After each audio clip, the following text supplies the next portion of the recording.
Já que esse momento é difícil, a gente vai falar desse momento complicado do Flamengo. O Flamengo aí na frente apenas do Botafogo e depois é só Z4. É uma posição que o Flamengo, desde 2020, né? Tudo bem, são 2 temporadas, beleza. Mas que o Flamengo teve e foi campeão em 2020. Era um momento ali de dificuldade, depois o Flamengo foi campeão. Mas o Flamengo não está muito mais acostumado a aparecer no Z4, né?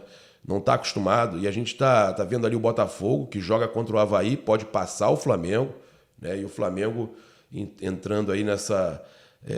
se perder para o Cuiabá, porque o Cuiabá está no Z4, né? Então o Flamengo tem a obrigação de ganhar o Cuiabá na quarta-feira. Mas é uma posição que, com esse elenco caríssimo, o mais caro da América, a gente não pode estar de jeito nenhum.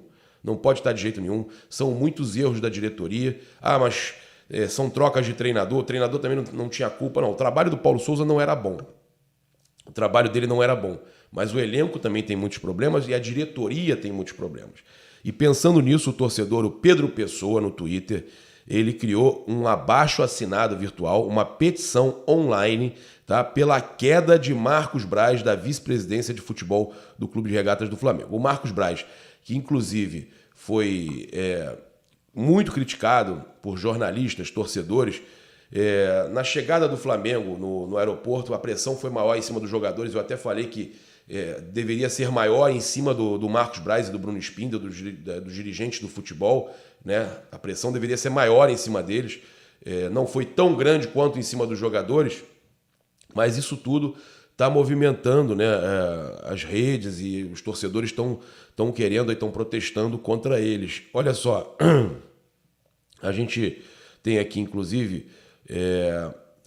vale a gente mencionar, né, que a petição online surge na sequência do presidente Rodolfo Landim receber uma carta apoiada por 120 sócios, aquela carta que apoiou, né, a diretoria. Então, os torcedores ficaram revoltados com a tal carta e começaram, inclusive, esses novos manifestos e essa petição online, né, que já tem aí, vou até atualizar aqui agora para ver, a gente jogou lá no nosso Twitter, olha, nesse momento 4.893, caminhando para 5.000 assinaturas. É pouco? Não, não é pouco, já é maior do que o número já é o dobro do número de pessoas, de sócios que votam na eleição.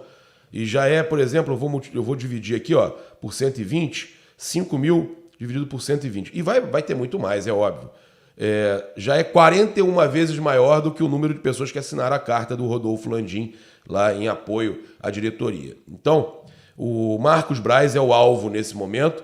Os torcedores aí fizeram essa petição online e a gente, inclusive, vai colocar, você que quiser acompanhar aqui em tempo real como é que está a petição, eu vou colocar aqui no comentário fixado, tá, o link da petição online para quem quiser ou assinar ou acompanhar como é que está isso aí. Se você acha que realmente precisa mudar tudo no futebol do Flamengo, né, você vai ter o link aí para você participar. Então, olha só, o Benja, ele falou o seguinte com relação a esse momento do Flamengo. Tá? Ele que a gente teve a nossa live aqui, inclusive o empresário do Pedrinho falou sobre o Cebolinha, uma notícia aí que tem sido muito divulgada por todos os jornalistas. O próprio Vene também trouxe ontem que o Flamengo estava próximo de... Né, na verdade, tendo conversas, né, as conversas estavam sendo encaminhadas, o Flamengo voltando a buscar essa negociação com o Cebolinha depois daquela tentativa frustrada até por causa da questão do Banco Central. Mas o empresário do Cebolinha, que estava aqui com a gente, comigo, com o Benja, ele falou que o Cebolinha está vindo. O Cebolinha está vindo. Né? Ele disse que o Cebolinha estava vindo. E aí, eu já vou falar sobre essa declaração do Benja, eu só acho importante a gente trazer aqui a notícia que saiu no Bola VIP, que fala que o atleta já teria dito sim para jogar aí botam Botafogo, Flamengo, Benfica avisados e Cebolinha tem destino traçado. Não, ele na verdade desistiu do Botafogo, né? O Botafogo ficou primeiramente disposto a contratar o atleta por empréstimo, mas opção de compra. Mas o clube português não aceitou o modelo. Assim, o Botafogo estava disposto a comprá-lo, mas ouviu que o Flamengo está na frente do negócio e deve contratar o brasileiro. Os valores giram em torno de 83 milhões. Cara, o que eu tinha ouvido falar, isso aí eu até participei num programa lá em Portugal, agradecer o meu amigo Pedro Sepúlveda, é que o Benfica aceitaria receber até 13 milhões de euros, né, por 70% dos direitos do jogador. E que não agrada muito ao Benfica a questão que o Flamengo tenta, que é do empréstimo com obrigação de compra e compra parcelada. Tá? Mas as conversas estão prosseguindo, né? Estão acontecendo, e todos dizem que o que tem mais chance de contratar o Cebolinha é o Flamengo, tá? Então, olha só, a diretoria botafoguense julga que não tem condição de se comprometer em pagar este valor no momento, segundo o Bola VIP. Cebolinha é tido como um reforço de grande nível e chegaria para ser titular em qualquer um dos dois clubes. O atleta já teria dito sim para jogar no Flamengo. Ele se destacou bastante com a camisa gremista e foi comprado pelo Benfica por 20 milhões de euros, né? Eu não sei se a publicação é do Bola VIP, não tem crédito aqui, mas de qualquer forma a gente também vai trazendo para vocês que, segundo eles, o Botafogo está fora da briga. E aí tem as nossas informações aqui, tem informações de muitos jornalistas que estão trazendo diariamente. O Ben já estava comigo, o Will Dantas, né, que é o empresário do Pedrinho, almoçou com o Marcos Braz, com o Bruno Spindel e com o Bertolucci. E aí, logo depois desse almoço, ele fala que o Cebolinha está muito perto do Flamengo, e em determinado momento da live ele fala: eles estavam lá reunidos para negociar.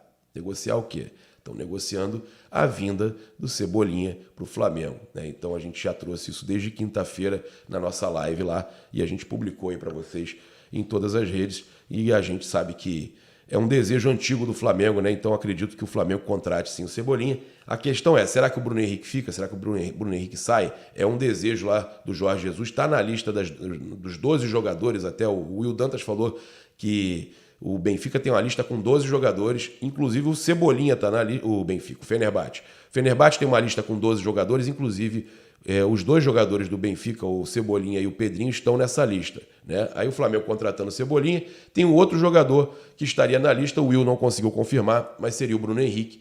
E aí, o Bruno Henrique estando na lista e o Flamengo contratando o Cebolinha, é óbvio que o Fenerbahçe vai tentar a contratação do Bruno Henrique. O Flamengo ficaria aí com mais um jogador ali na posição, caso o Bruno Henrique não saia. A gente teve aqui o Rafinha também, participando do quadro Jogou Onde?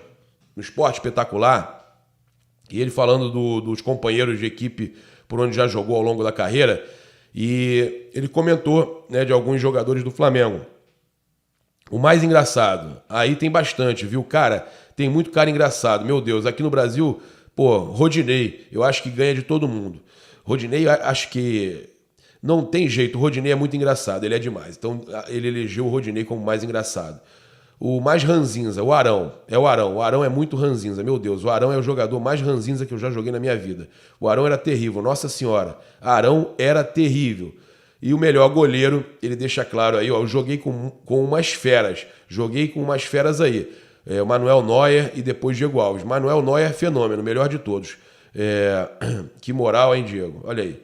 Então ele falando aí do Diego Alves, do Manuel Neuer, mas citou o Diego Alves aí, né, como um dos maiores que ele jogou, tanto ele quanto o Neuer.